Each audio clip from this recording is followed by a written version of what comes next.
إنه مدنا مستفية مدنا حمزية هاي والماديرة ومدنا برايم مستر كي هاي الصومالية مدنا كي هاي تشيكشي مدحوينه هي dadka kale Soomaaliyeed oo dhinacaas u biyadhacoodu yahay saddex meelood oo meel ba ka maqan dhulkii Soomaalida tijishiga ayaa dood ka jirta jinaasadi baa tagtay baabili baa tagtay mooyaala tagtay meelo badan baa tagay iyagoo la tashan xataa hadii la tashan lahaa oo la qaybsan lahaa waxbay noqon lahayd dirra baa tagtay city baa tagtay ayadoo taasi jirto oo caradaasi jirto ayay tan imanaysaa Dr. Abiy Ahmed uu ku adkaystay inuu qorshaha fuliyo وأنا شيء سراكيل إثيوبيا أو تبي سوماليلاند أما تكلم ما هيجوان هذي لكن قصاني ومملك سوماليلاند يو رزارو أكتر بيان وسوماليلاند أملو هيا عيدا للجيو حرر كلام درسو دون أسكوب بدل لكن ديجانا هان سومالي هان دينك سومالي ده سامين إنتاج بكوي لنا يسقط قبسيا لبعض الدل حاجة نبعتها وحى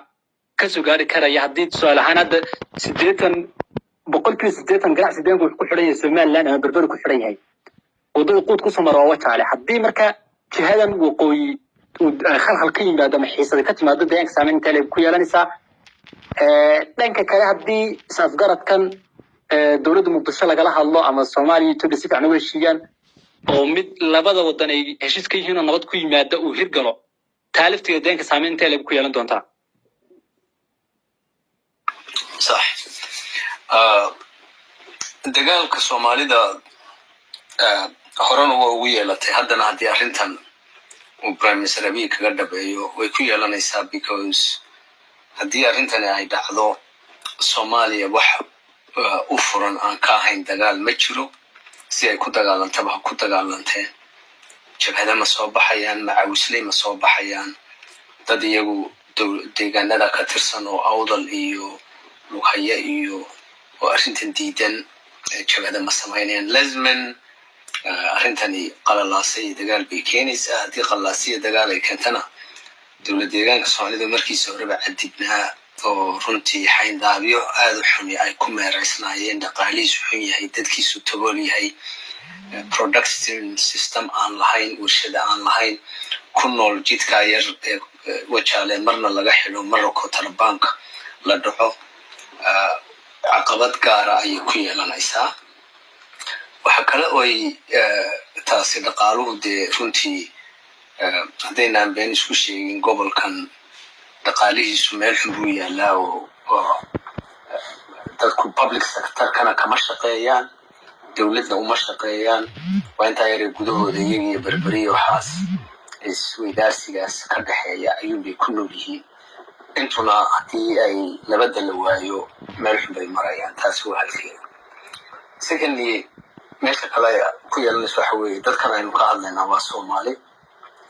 waa laba nin oo midna Mustafa yahay midna Xamza yahay oo maadeera oo midna Prime Minister ka yahay Soomaaliya midna ka yahay Jigjiga madaxweyne iyo dadka kale Soomaaliyeed oo dhinacaas u biyadhacoodu yahay this would be a family conflict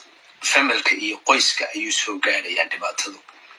waxaan la socdaa oo ogahay dad badan oo Soomaaliyeed oo Itoobiya ku dhex jira in ay qoriga dhigeen arrimahana ay aad iyo aad intan dambe uga gaabsadeen ayagoo rabay mandaqadan geeska Afrika in si nabadgelyo lagu noolaado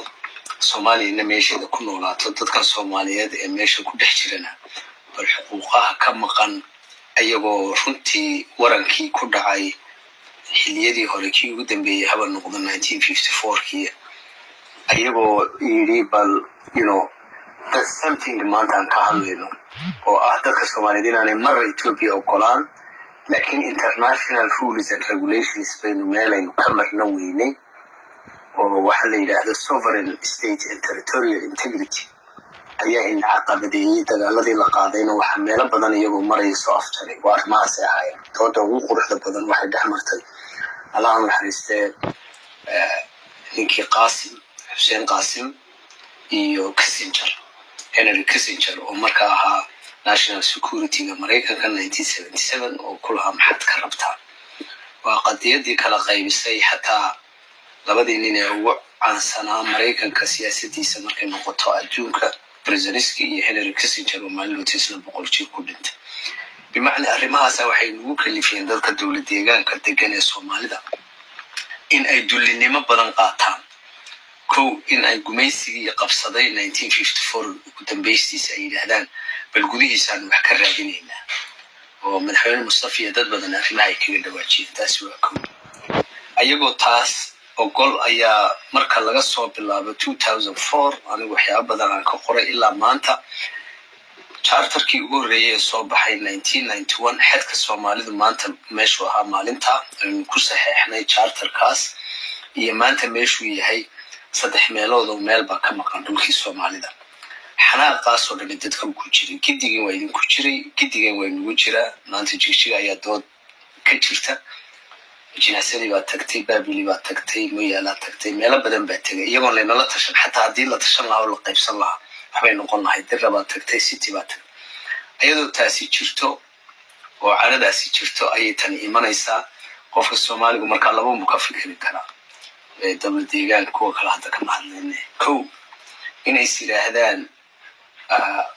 sida ninka guraaga noqda oo qadiyadii looba because 1960s marka arrimaha dhalinyaradu ay ka dootami jireen dadaygu lagu soo daro nationalitiska iyo questionska laga hadlo Oromo Amara guraag Somali en guraag maanta guraagi ma maqlisid Kambatiyo because iska xabashiyo dadkaas tibanimadii bay qaatay Soomaalidu maanta saar noqoto ay iska aamusi mise waxaan jin iyo jaan iyo dhibaatooyin ku soo kicin oo ninkii walaalkii loo xiiro soo qoyso oo maanta ku dhacaysa Soomaaliya ay iyana u arki doonaan oo ku sii dhici doonta oo marka waxyaabo badan oo xagga nabadgelyada miyuu ka dhici doonaa gobolka ree awdal maxay sameyn doonaan iyo ree Lughaya because waa labada gobol ama labada degmo dhinacyo badan ku xidhan dawlad deegaanka haddii ay ogolaadaan